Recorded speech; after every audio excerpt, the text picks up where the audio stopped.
Kalian harus dengar ini, bayangkan jadi penjahat utama novel, tapi si protagonis wanita malah melahirkan anak kedua kita. Sementara si tokoh utama pria belum menampakkan hidungnya. Tiap hari kerjaanku cuma bengong di brankas uang, bosan setengah mati sampai menghitung tumpukan duit pun bikin mengantuk. Tahu tidak, hobiku itu sederhana sekali. Suka uang, suka wanita, dan pastinya sangat menyukai wanita yang cantik jelita. Namanya juga penjahat, aku selalu bertindak semena-mena. Siapapun yang bikin kesal, perusahaannya langsung aku caplok paksa. Bikin mereka bangkrut seketika. Intinya, bahagiaku adalah derita mereka.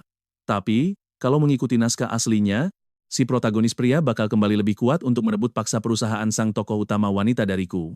Lalu dia bakal memakai kekuatan takdirnya untuk meratakan bisnis keluargaku sampai tidak bersisa sama sekali. Endingnya, kakiku lumpuh, mataku buta, luntang-lantung di jalanan, lalu dipukuli sampai mati oleh belasan pengemis jalanan.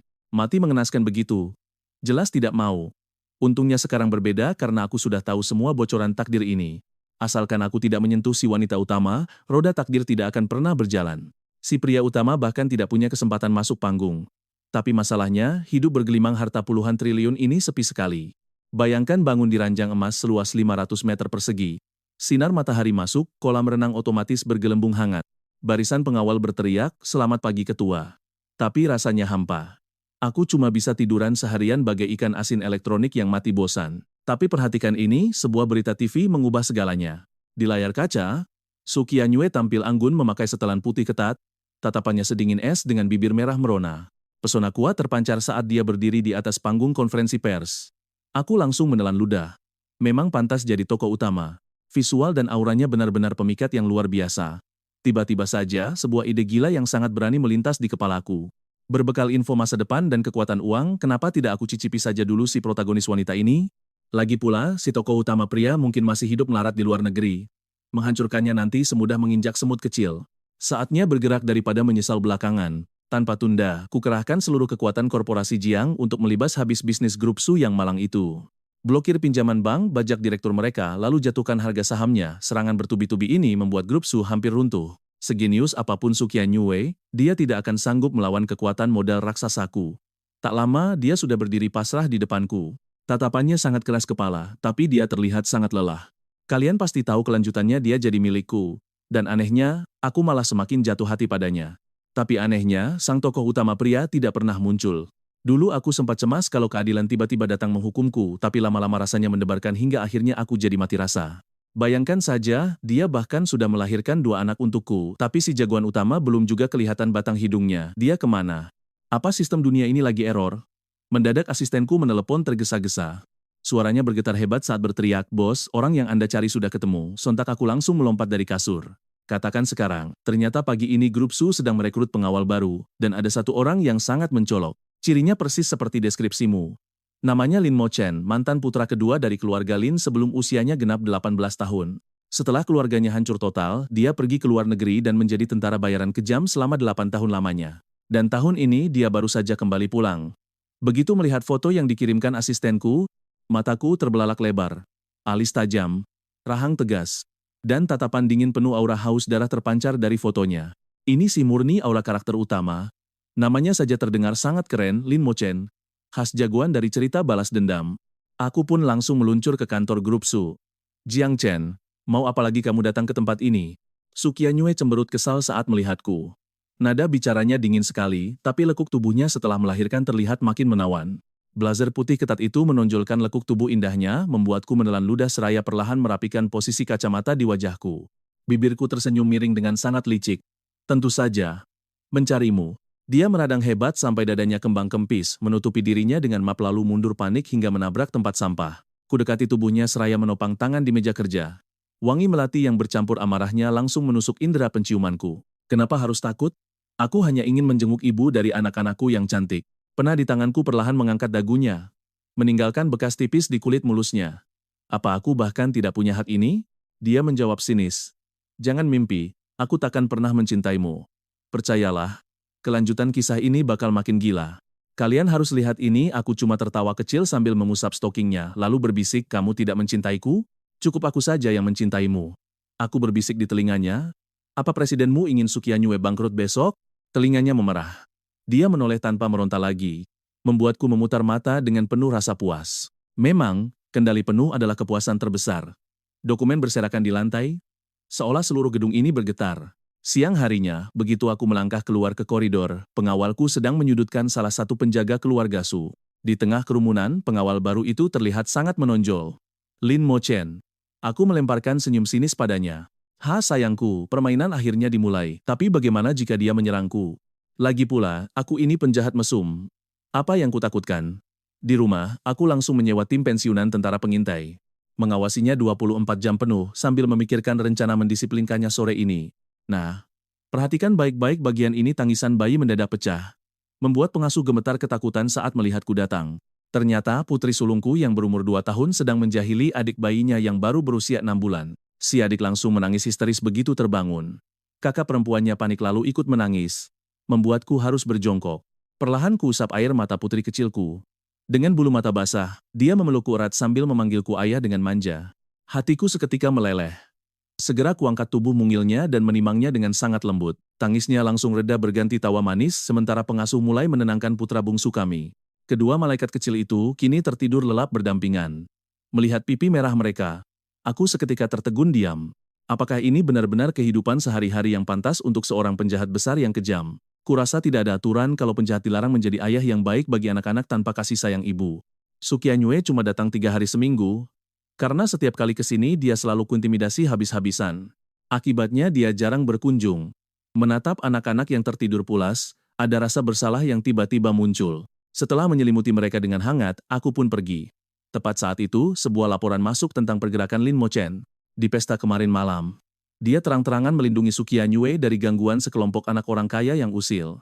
Kalian juga pasti merasa naskahnya terbalik kan? Sang protagonis utama malah bertingkah sangat aneh sekarang. Bukan cuma menyelamatkan putri keluarga Tang. Dia juga membela Su Qianyue secara dramatis hingga menarik perhatian seluruh orang di sana.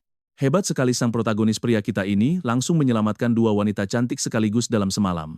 Ini sih bukan sekadar aksi penyelamatan pahlawan biasa, tapi sudah seperti persiapan membangun harem pribadinya sendiri. Setelah kejadian itu, seorang polisi wanita yang tegas membawanya ke kantor polisi untuk dimintai keterangan lebih lanjut. Dari rekaman kamera pengawas, kemejanya tergulung rapi hingga siku, memperlihatkan otot lengannya yang terlihat sangat kokoh. Sosoknya memang menarik perhatian. Kekacauan dimulai saat beberapa pemuda mabuk mencoba melecehkan Su Qianyue dan juga Tang Yuro. Tanpa ragu, Lin Mo Chen melakukan bantingan bahu yang telak, menjatuhkan pelaku yang mengganggu Su Qianyue ke lantai dingin. Menarik sekali, gumamku sambil menyesap anggur merah. Jari jemariku mengetuk pelan tepi gelas kristal yang berkilau. Su Qianyue mencoba bersikap tenang di depan kamera. Namun ekspresi paniknya justru membuatnya makin menawan dalam balutan gaun sampahnya. Kalung kristal indah di lehernya bergerak naik turun seiring napasnya yang memburu tak beraturan. Sementara itu, Lin Mo Chen berdiri tegap melindunginya di depan kamera dengan aura kepemimpinan yang terpancar kuat. Dia sama sekali mengabaikan gertakan para pemuda kaya itu, malah asyik menggoda mereka demi mencuri hati si cantik. Yah, dia kan sudah 8 tahun menjadi tentara bayaran di luar sana. Dia pasti jarang menghadiri acara sosial kelas atas seperti ini, apalagi dikelilingi banyak wanita cantik yang memikat. Direktur, apa perlu kita habisi? Asistenku memberi isyarat tajam, namun aku segera mengangkat tangan memberi kode berhenti. Kuputar gelas kristal ini perlahan, memperhatikan riak merah tua di dalamnya sambil berbisik, tidak usah terburu-buru. Aku masih ingin menikmati bagaimana reaksi dari tokoh utama wanita kita setelah kejadian semalam. Jika si protagonis tahu wanita sedingin es ini adalah ibu dari 2 anak, ekspresinya pasti hancur berantakan. Bayangan itu membuatku tertawa. Jariku mengetuk layar komputer tablet dengan santai, memerintahkan mereka mengumpulkan semua informasi tentang putri kaya keluarga Tang itu. Dan sebagai penjahat, kalian tahu kan kalau aku tidak akan membiarkan protagonis merebut segalanya begitu saja? Begitu tabletku simpan, mataku kembali melirik ke arah monitor pengawas itu. Kalian harus lihat ini di rekaman kamera malam. Putri kecilku dengan serius memasukkan kaki adiknya ke mulut. Seketika hatiku langsung meleleh, tatapanku menghangat. Tapi malam ini, Su Qianyue pulang sangat larut. Ketukan sepatu hak tingginya di lantai marmer terdengar begitu lelah. Apakah anak-anak sudah tidur? Tanyanya. Nada suaranya begitu datar dan dingin. Aku hanya mengangguk. Melihatnya berjalan ke kamar anak-anak. 2 anak ini adalah hasil dari paksaan. Yang dulu kuambil secara paksa darinya. Mungkin bagi dia, mereka adalah aib. Makanya setiap kali datang berkunjung, wajahnya selalu terasa dingin dan asing. Aku mendekat perlahan dari belakang, jemariku menyusuri rambut panjangnya yang terurai. Begitu ujung jariku menyentuh tengkuknya, tubuhnya langsung menegang. Aku terkekeh, lalu membungkuk dan berbisik lirih. Sudah semalam ini, bukankah harus ada hukuman? Su Qianyue mendadak menoleh dengan binar panik di matanya. Jangan di sini, anak-anak ada di sebelah. Aku mencubit dagunya, mengusap lipstik merah di bibirnya perlahan. Bagaimana kalau aku memaksa? Dia memalingkan muka. Tapi kutarik pergelangan tangannya dan kuhempas ke dinding. Jiang Chenyi, kamu gila? Bisiknya sangat lirih. Takut sekali kalau anak-anak sampai terbangun. Kulonggarkan dasi, menggigit daun telinganya yang bergetar. Dengan suara serak, ku bilang aku bisa lebih gila. Nah, perhatikan baik-baik di sini, aku langsung menyeretnya yang terus menolak masuk ke dalam kamar tidur. Keesokan paginya saat terbangun dengan lelah, ku ambil ponsel di meja, ada 3 pesan yang belum dibaca. Ternyata asistenku mengirim laporan pengawasan terbaru. Setelah membuat catatan semalam, Li Meng langsung pergi ke dojo bobrok pinggiran kota yang dipimpin pensiunan tentara khusus. Dia mantan pengawal keluarga Lin. Menarik sekali. Tanpa alas kaki, aku berjalan santai menuju kamar anak-anak. Putri kecilku sedang bersandar di boks bayi, mencubit pipi adiknya dengan jemari gembulnya yang lucu. Begitu melihatku, dia berteriak memanggil ayah dan langsung memelukku. Ku gendong dia hanya dengan satu tangan. Tanganku yang lain mengusap lembut wajah putraku yang tertidur pulas dengan sisa noda susu di bibirnya. Tidurnya nyenyak sekali. Untung dia tidak kelaparan. Tapi mendadak rencana yang kususun mulai melenceng dari naskah. Informasi awal menyebutkan Su Qianyue dan Lin Mocheng pergi bersama menuju sebuah rumah mewah di pinggiran kota.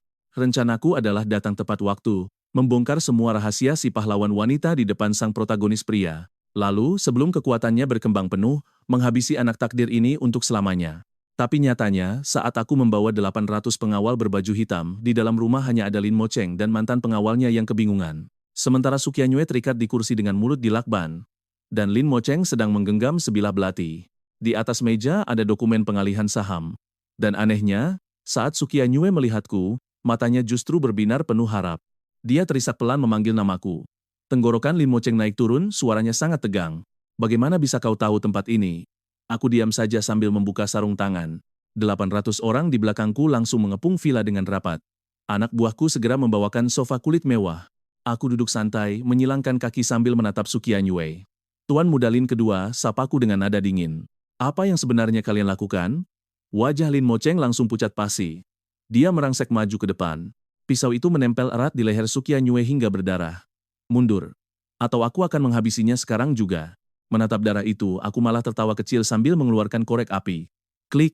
Suaranya memecah keheningan sunyi. Kalian pasti mikir aku panik? Tidak. Bunuh saja. Kataku santai sambil mengembuskan asap rokok. Pisau itu menggores lebih dalam. Memutuskan kalung mutiara Su Qianyue hingga butirannya berserakan bagai pecahan rembulan. Sangat tidak masuk akal. Kupikir mereka mau selingkuh. Ternyata sang protagonis pria malah menculik pahlawan wanitanya. Titik merah dari laser penembak jitu, kami sudah mengunci kepalanya. Cukup satu jentikan jariku, dia akan langsung tewas. Tapi akhirnya, aku mengalah pada tuntutannya. Bagaimanapun juga, Su Qianyue tetaplah ibu dari anak-anakku. Kuberi dia uang tunai jutaan yuan dan sebuah helikopter, tapi dia masih nekat ingin membawa pergi Su Qianyue. Ini sudah keterlaluan. Dia pikir karena pernah menjadi tentara bayaran di luar negeri, dia bisa seenaknya berulah di wilayah kekuasaanku. Padahal, semua anak buahku adalah veteran perang tangguh yang selamat dari medan tempur. Dalam sekejap, Su Qianyue diselamatkan sementara Lin Mocheng ditembus peluru. Ikuti terus perjalanan kita untuk kejutan berikutnya. Kalian harus lihat, Su Qianyue mendadak lemas dalam pelukanku tanpa mau melepaskannya. Gadis angkuh dan dingin ini sekarang menangis pilu bagai anak hilang, sembari membisikkan rasa syukurnya karena aku datang. Dengan suara gemetar dan maskara yang luntur di pipinya, dia mendongak dan bertanya apakah aku sudah tahu niat busuk Lin Mocheng. Melihat matanya yang basah kuyup oleh air mata, aku mendadak kehilangan kata-kata untuk menjawab. Sebab tak mungkin aku mengaku datang demi skenario protagonis, sementara 800 pengawal sibuk mengamankan area sekitar. Jasad Lin Mocheng pun mulai ditutupi kain pelindung. Lebih baik kita segera pulang dahulu. Ujalku dengan nada dingin seraya meraih perban penahan darah yang disodorkan oleh anak buahku. Baru saja aku selesai membalut lukanya sekilas, dia mendadak menarik dasiku dan mendaratkan ciuman yang sangat intens. Serangan mendadak yang terasa getir ini membuatku refleks merangkul pinggang rampingnya demi menopang tubuhnya. Namun, telapak tanganku menyentuh area basah lengket di punggungnya yang penuh keringat dingin. Aku pun langsung mendekapnya. Mendekapnya erat selagi dia gemetar di dadaku. Sementara 800 pengawal langsung berbalik serempak. Mereka membentuk barikade manusia, tapi coba perhatikan bukankah karakter utama pria seharusnya menjadi simbol keadilan sejati? Kecuali jika dia mesum sepertiku, bagaimana mungkin dia tega menculik dan memeras sang tokoh utama wanita? Sebagai penjahat profesional saja, aku merasa tindakan kasarnya ini sangat memalukan. Paling-paling aku hanya menindas orang-orang tanpa melakukan trik serendah ini. Aku tak pernah berbuat sekeji itu. Di mobil dalam perjalanan pulang, Su Qianyue akhirnya menceritakan seluruh kebenaran padaku. Ternyata Lin Mochen memaksanya menyerahkan semua saham. Membalas dendam atas kehancuran keluarganya 9 tahun lalu akibat tekanan keluarga Su.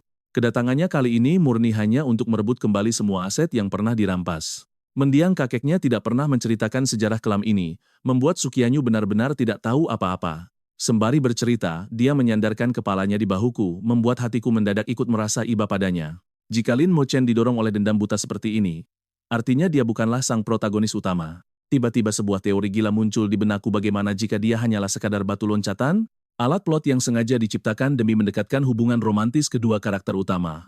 Alur ini jelas hanyalah misi sampingan bagi si tokoh utama asli untuk mencari poin reputasi. Tapi coba kalian pikir siapa sebenarnya tokoh utama itu? Kenapa dia masih belum muncul? Pukul 8 pagi, asisten mengirim laporan pembubaran Kubulin, tapi tiba-tiba Sukianyu memelukku erat dari arah belakang. Dia membenamkan wajahnya di pundakku, mengembuskan napas hangat yang menyapu lembut leherku. Yang lebih mengejutkan, dia bahkan membawa kedua anaknya untuk tidur sekamar dengan kami, membuatku sempat merasa linglung seolah kami benar-benar satu keluarga utuh beranggotakan 4 orang. Kabar tewasnya Lin Mochen langsung meledak di media dengan tajuk kematian tragis pewaris kedua keluarga Lin. Diduga akibat pertikaian antar geng, sementara aku di kantor hanya bisa mengetuk meja kerja dengan cemas. Akhir-akhir ini dia sangat manja, selalu pulang kerja tepat waktu demi menghabiskan waktu bersama anak-anak. Sikap manis ini membuatku canggung karena sebagai tokoh antagonis, aku tak seharusnya menikmati momen tenang seperti ini. Namun anehnya, aku malah mulai merasa nyaman dengan semua ini. Sampai malam berhujan itu kala aku menggendong anak bungsunya yang terlelap di hadapan jendela kaca besar. Sambil memandangi indahnya lampu kota, Sukianyu masuk dengan rambut basah seraya melempar undangan emas pesta amal keluarga Tang. Dia meletakkan undangan itu di meja kopi, sementara kuku indahnya tak sengaja menggores pelapis beludru hitam meja. Kau bertemu Tang Yuro hari ini, tanyaku santai. Gerakan tangannya yang sedang mengeringkan rambut seketika terhenti, memperlihatkan daun telinganya yang mendadak memerah. Hanya tak sengaja bertemu di salon, jawabnya. Aku menyipitkan mata seraya menepuk pelan punggung putraku dan membisikkan namanya. Nama Tang Yuro langsung membuatnya melotot tajam seakan ingin melempar jiwaku ke alam lain saat itu juga. Saat pesta berlangsung, aku terkejut melihat Tang Jiangwo yang harusnya sekarat malah berdiri gagah di panggung memberikan pidato penuh semangat. Aku mengernyitkan dahi seraya menatap asistenku tajam. Asistenku berbisik dan percayalah, ini gila katanya ada pemuda misterius yang menyembuhkan Tuan Tang dengan medis tak biasa. Kenapa tidak melapor sejak awal? Bentakku tertahan, sementara asistenku langsung menundukkan kepalanya dalam-dalam penuh penyesalan. Sini bareng gue, mari kita perhatiin si kakek di panggung yang lagi tersenyum. Sambil muter-muter gelas sampahnya di tangan, gua ngelihat sesosok cowok misterius jalan ke panggung didampingi cewek cantik bernama Tang Yuro. Badannya tegap, mukanya ganteng kayak pahatan patung. Alisnya tajam, tatapannya berkilau. Dan senyumnya penuh percaya diri. Tiap langkahnya beneran memancarkan aura seorang anak emas takdir. Sekarang, biar saya kenalin pahlawan penyelamat hidup saya ini, teriak Tuan Tang kencang. Waktu itu, saya diam-diam kabur dari rumah sakit cari angin segar, terus hampir pingsan di jalanan. Untung tabib sakti ini lewat dan nyelamatin saya dari maut. Semua mata langsung tertuju ke dia. Dia pakai jas yang agak jadul, tapi auranya kayak orang terasing dari dunia luar. Saya Chu Yunfei. Tanpa nunggu dikenalin, dia langsung nyerocos dengan suara merdu, ngaku murid sekte pengobatan misterius dari Gunung Qingcheng. Tangan gue gemeteran sampai minumannya hampir tumpah. Sialan, namanya aja udah bau-bau aura protagonis utama. Nah, kalian dengar sendiri kan? Ini 1000 kali lebih meyakinkan daripada Lin Mochen. Sukianyu sadar muka gue berubah, terus dia diam-diam nyubit gue. Ada apa? Nggak apa-apa, sahut gue santai. Tapi mata gue tetap fokus ke Chu Yunfei yang senyum-senyum sok akrab sambil nyapu pandangannya ke seluruh ruangan. Tatapannya sempat berhenti di Sukianyu sebelum akhirnya ngelirik tajam ke arah gue. Pesta pun resmi dimulai. Chu Yunfei mulai tebar pesona di antara tamu undangan sambil naruh tangan di belakang punggungnya. Mendadak, seorang sosialita nyamperin dia sambil setengah lari. Tabib dewa, orang tua saya juga lagi sakit keras. Kira-kira kapan ada waktu luang? Chu Yunfei ngelirik dia sambil senyum tipis. Hati tabib itu penuh belas kasih. Saya bisa periksa kapan aja kok. Sip, sekarang giliran gue buat beraksi. Gue pun mulai pasang senyum licik. Gue ngedeket sambil megang gelas anggur. Tabib, saya udah lama dengar tentang Anda. Tapi mau nanya nih, apa Anda punya surat izin praktik medis resmi? Surat izin? Dia ketawa kecil sambil ngeluarin buku usang dari saku jasnya, bukti pewaris generasi ke-36 sekte Gunung Qingcheng. Oh, pancing gua sengaja. Gua langsung noleh ke sosialita tadi sambil naikin alis. Mbak, tolong pakai otaknya dikit dong. Jangan cuma dengar omong kosong terus langsung percaya dia tabib sakti. Gimana kalau nanti dia malah bunuh orang? Siapa yang mau tanggung jawab? Gue ngelirik sekitar sambil pamer senyum licik ala penjahat sejati. Masuk akal kan? Coba kalian perhatiin muka Chu Yunfei yang langsung berubah tegang banget. Tuan Jiang, Apa Anda meragukan warisan sekte tabib misterius kami? Enggak kok, jawab gua sambil goyangin telunjuk. Kalau emang sesakti itu, harusnya gampang dong ikut ujian resmi buat buktiin keahlianmu. Mendadak dia ketawa meremehkan, seolah-olah menganggap gue remeh banget. Ucapan Tuan Jiang bener juga, katanya sambil membungkuk hormat. Besok saya bakal langsung daftar ujian. Reaksi santai ini malah bikin gue kaget. Harusnya kan dia langsung pamer kesaktian di depan semua orang buat permaluin gue balik. Tapi mendadak, ada kakek-kakek yang tiba-tiba tumbang di lantai pesta. Mukanya yang tadi seger langsung berubah membiru. Cairan hitam pekat keluar dari mulut dan hidungnya. Suasana langsung rusuh, para tamu panik dan berhamburan menyelamatkan diri. Chu Yunfei malah tersenyum sinis sambil ngelirik gua sombong, terus langsung nyingsingkan lengan baju dan maju mendekat. Setumpuk jarum perak meluncur dari balik lengan bajunya, memantulkan kilau dingin di bawah lampu. Minggir semuanya, teriaknya kencang. Tangannya langsung meraba urat nadi si kakek. Tapi cuma sedetik kemudian, matanya langsung terbelalak kaget. Dia langsung gerak cepat menusukkan jarum perak itu secepat kilat dengan teknik jarum terbang. Gerakan tangannya beneran cepet banget, hampir nggak kelihatan. Pas dia mau narik tangannya, pintu aula didobrak keras. Polisi datang, ada laporan soal praktik medis ilegal di tempat ini. Seketika semuanya jadi makin kacau balau. Petugas medis langsung masuk buru-buru buat gotong si kakek ke atas tandu. Chu Yunfei langsung dikepung 3 polisi. Mukanya cemberut ditekuk kayak arang gosong. Dia baru mau beralasan kalau dia lagi nyelamatin nyawa orang, tapi langsung didebat tegas. Tolong tunjukin sertifikat izin praktik dokter Anda. Tang Yuro kelihatan panik setengah mati tapi langsung ditahan erat sama kakek Tang agar tetap diam di tempat. Tang Jiango berbisik galak. Apa kamu belum cukup bikin malu? Sementara gua cuma ngerangkul Sukianyue sambil berdiri santai di pojokan. Nggak lama setelah itu, si kakek di atas tandu tiba-tiba muntah darah hitam pekat yang keluar dari lubang jarum. Muka Chu Yunfei panik pas buru-buru nyabut semua jarumnya. Seru kan? Tunggu kelanjutannya ya. Kalian harus lihat ini. Tang Yuro langsung maju mendekat dan bertanya. Diam. Urat di dahi Chu Yunfei menonjol sebelum dia tiba-tiba menoleh tajam ke arahku menuduhku melakukan sesuatu di sini. Semua mata tertuju padaku. Aku merapikan manset dengan santai dan berkata tenang bahwa Dr. Ye membunuh orang lalu mencoba menyalahkanku. Tiba-tiba saja pria tua itu kejang hebat hingga cairan amis merembes keluar dari selangkangannya. Panik, Chu Yunfei mengeluarkan botol porselen kecil. Dia menuangkan sebutir pil merah menyala lalu langsung mencekokkannya paksa ke mulut lelaki tua itu. Teriakanku untuk berhenti sudah terlambat 3 detik kemudian, urat darah merah menyerupai jaring laba-laba muncul di bawah kulitnya. Bola matanya pecah dan darah hitam menyembur. Pembunuhan. Seorang tamu wanita langsung menjerit histeris lalu pingsan. Saat Chu Yunfei digelandang pergi, dia menatapku dengan sangat tajam tatapan dingin yang menyerupai seekor ular berbisa. Sukianyu berbisik menanyakan apakah aku dalangnya. Tanpa menjawab, aku hanya meremas pinggangnya dengan sangat lembut. Kalian pasti berpikir ini awal kisah dokter dewa yang sangat epik. Sialnya, rintangan pertama saja gagal total. Berkat manuver tim pengacara, malah praktik fatal ini langsung menyeretnya ke daftar eksekusi mati. Berita televisi pun segera disiarkan. Kasus malapraktik mematikan di Siang Zeng resmi divonis hari ini dan eksekusi mati tersangka telah dilaksanakan di pengadilan. Chu Yunfei diseret keluar oleh polisi dengan wajah penuh ludah akibat amukan dan caci maki keluarga korban. Asistenku mengabarkan bahwa target telah tewas. Aku pun membuka botol anggur merah sambil merenungkan langkah selanjutnya. Sebenarnya, siapa karakter utama di sini? Belum sempat duduk. Muncul kabar dari keluarga Qin tentang menantu yang membalas dendam tepat di hari ulang tahun ke-70 Tuan Bai. Para menantu lainnya membawa kado super mewah hingga menumpuk seperti gunung membuat seisi aula bersorak kagum. Hanya Chen Beisuan yang datang terlambat tanpa membawa kado layak sehingga dia terpaksa membuat lukisan dan kaligrafi dadakan di tempat. Dengan sapuan kuas yang sangat bertenaga, dia menulis 4 karakter besar bertuliskan Tian Dao Chokin. Artinya langit mengupahi mereka yang rajin. Seketika para tamu tertawa terbahak-bahak dan mengejeknya habis-habisan. Tuan Bai sangat murka sampai nyaris pingsan. Pesta meriah ini mendadak berubah tegang seperti suasana berkabung. Keluarga Qin merobek kaligrafi itu dengan amarah besar. Sementara Chen Beisuan dengan tenang menyapu potongan kertas tersebut. Nah, mari kita perhatikan momen ini ketika beberapa tamu VIP mulai sok menasihatinya. Namun di luar dugaan, Chen Beisuan langsung menampar mereka hingga mereka benar-benar tidak berkutik. Tuan Bai gemetar saking marahnya berteriak memaki Chen Beisuan karena berani menyinggung konsorsium raksasa keluarga Jiang. Nyonya Bai lekas memapahnya sembari menunjuk wajah Chen Beisuan dengan penuh amarah. Dia memaksanya berlutut minta maaf padahal para tamu penting itu sebenarnya hanyalah kroco di dalam keluarga Jiangku.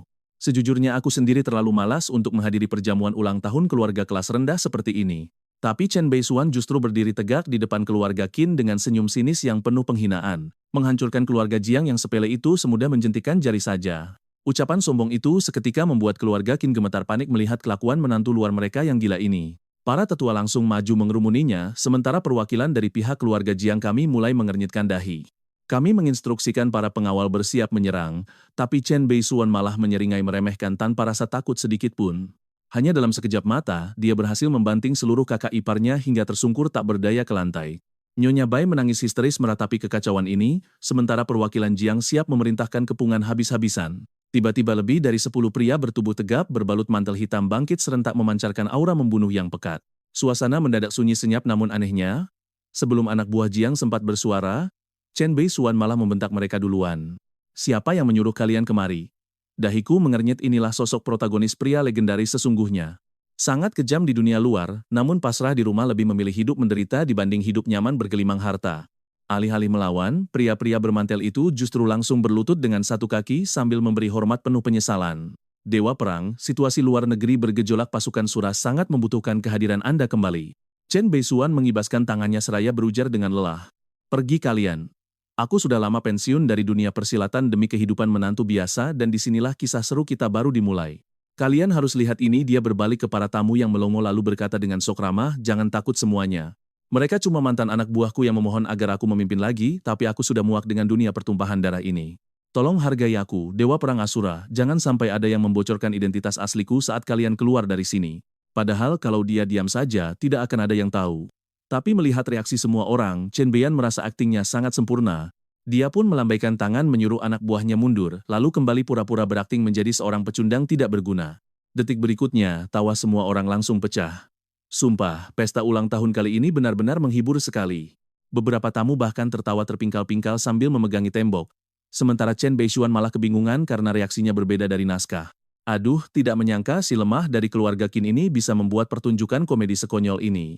Sampai-sampai menyewa sekelompok figuran untuk membuat drama menyedihkan, perutku sampai sakit karena tertawa. Dewa Perang Asura katanya, kenapa tidak sekalian saja kamu terbang ke langit? Bilang saja kalau kamu itu reinkarnasi dari Raja Qin. Benar sekali. Aku lebih percaya patung terakota bisa hidup kembali daripada mempercayai omong kosongmu sebagai Dewa Perang. Dasar tidak tahu diri. Si pecundang ini berani mencatut nama Dewa Perang. Apa dia tidak takut disembelih di tengah malam? Kamu akan dihajar habis-habisan.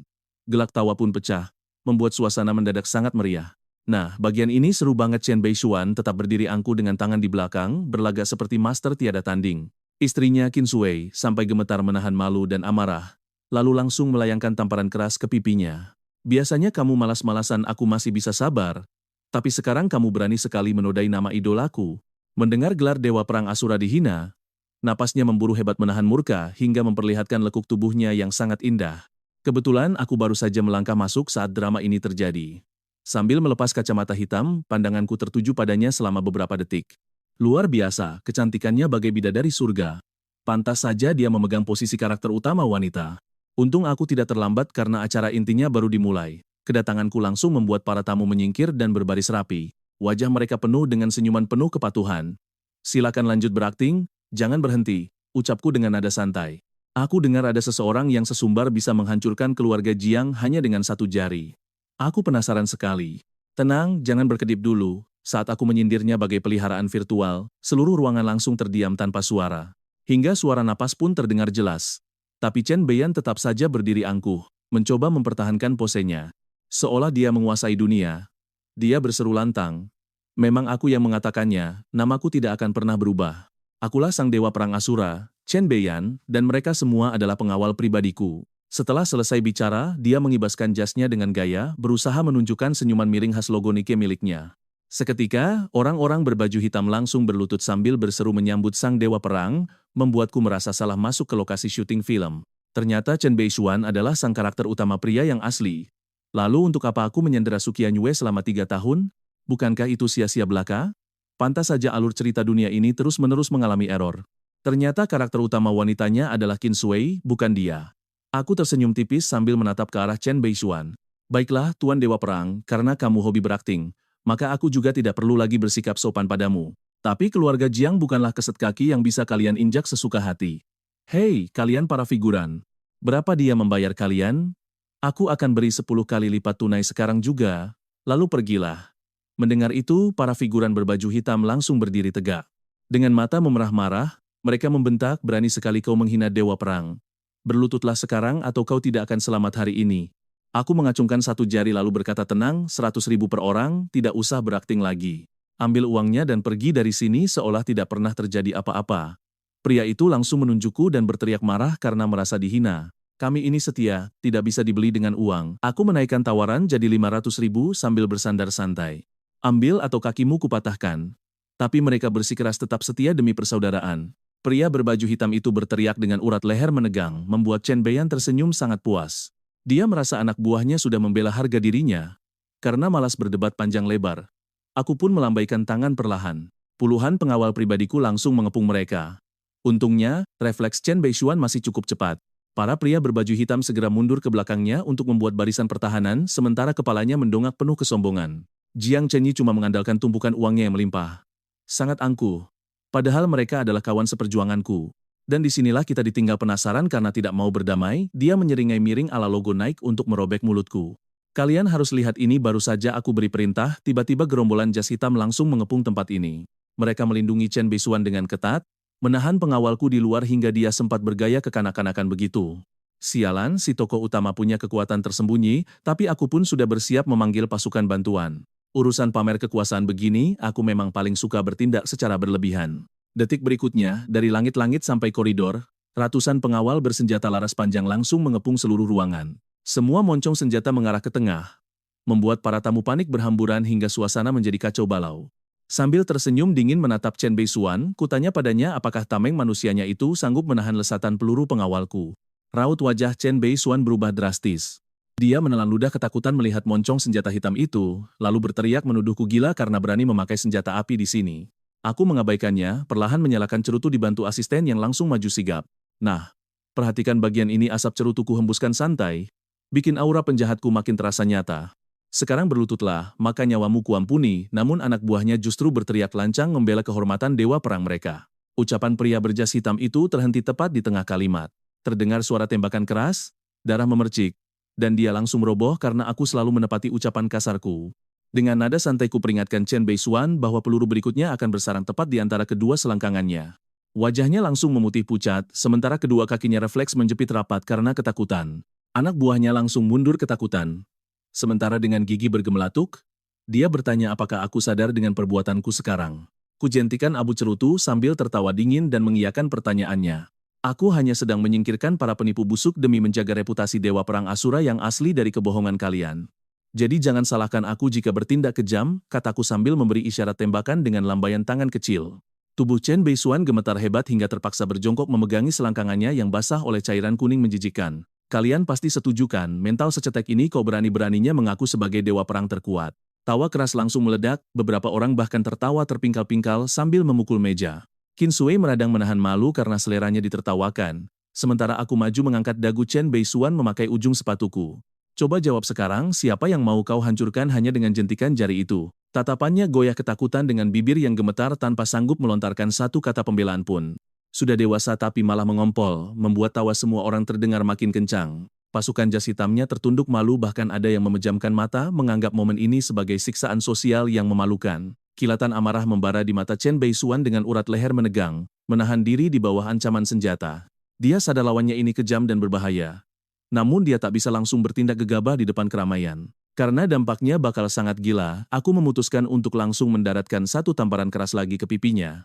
Begitu ku beri kode rahasia pada asisten, seluruh komplotan jas hitam langsung diseret pergi tanpa sisa sedikit pun. Ku tepuk tanganku santai sambil tersenyum lebar pada Chen Beixuan yang tak berdaya di lantai dingin itu. Kusuruh dia tidak perlu berterima kasih karena figuran palsunya sudah kububarkan. Nah, sekarang mari rayakan hari ulang tahun ke-70 Tuan Bai, silakan duduk sebelum hidangannya mendingin. Tuan Bai tersenyum lebar menyambutku, lalu dengan sangat hormat memintaku langsung menempati kursi utama di meja perjamuan. Kalau bukan karena ini hari ulang tahunnya yang berharga, orang-orang pasti bakal mengira ini acaraku, sementara Chen Beixuan langsung digiring pelayan untuk membersihkan dirinya. Selesai berganti baju, dia buru-buru memohon pada Qin Wei agar mempercayai status aslinya sebagai sosok dewa perang legendaris. Belum sempat dia menyelesaikan penjelasannya, satu tamparan keras kembali mendarat di pipinya dari para tamu yang muak. Mereka mencibir, menanyakan apa dia belum puas mempermalukan dirinya sendiri hari ini. Kalau bukan karena kemurahan hati Tuan Jiang, dia pasti sudah mati. Kini dia menatap Qin Sui dengan penuh rasa bersalah. Dia merengek jujur, tapi Qin Wei langsung membungkamnya dengan tamparan keras lain. Dia menyesal telah menikahinya, sudah tidak berguna, Sekarang malah sibuk mengarang dongeng bodoh. Dan disinilah kita si dewa perang palsu cuma bisa pasrah ditampar berkali-kali tanpa bisa melawan balik. Kalian harus tahu, tatapan dingin dan seringai di bibirnya ini adalah awal dari kekacauan besar. Qin Wei yang emosi langsung menamparnya 3 kali berturut-turut. Apa kamu tidak suka Jiang Chenyi mengusirmu? Chen Boxuan berbisik pelan tapi nadanya penuh ancaman. Sayang, tenang saja, identitasku sudah terbongkar sekarang. Jiang Chenyi tidak tahu akibat buruk menyinggung Dewa Perang Asura, tunggu saja sampai aku menghabisinya. Seluruh grup Jiang akan jatuh ke tanganmu dan kamu bakal jadi orang paling kaya di Cina. Siapa yang berani meremehkanmu nanti? Qin Wei gemetar hebat menahan amarah sampai kukunya menancap ke telapak tangan. Tiba-tiba dia menyambar botol anggur merah lalu membantingnya keras ke lantai. Pergi dan cepat hilang dari mataku. Wajah Chen Beisuan langsung berubah drastis sebelum akhirnya dia memutuskan untuk berbalik pergi. Saat melewatiku, dia berbisik pelan dan meninggalkan satu ancaman dingin. Tengah malam nanti, nyawamu akan kuambil. Sayang sekali, setelah melangkah pergi, dia tidak pernah bisa kembali lagi. Namanya kini sudah terukir indah di batu nisan. Nah, disinilah semuanya jadi menarik lihat apa yang sudah menunggu dia di luar gerbang keluarga Qin. Lebih dari 100 pria berotot bersenjata langsung mengepungnya rapat-rapat tanpa memberinya celah untuk melawan sedikit pun. Dia langsung dijebloskan ke penjara bawah tanah keluarga Jiang. Sebagai musuh, tentu takkan kubiarkan dia mati dengan mudah. Selama 49 hari penuh, aku sengaja tidak mengucapkan sepatah kata pun kepadanya. Anak buahku mengira ini taktik psikologis, jadi mereka terus bertanya setiap hari apakah dia mau bicara atau tidak. Hingga akhirnya kabar kehancuran pasukan Asura di luar negeri sampai ke telinganya, membuat mentalnya hancur seketika di tempat.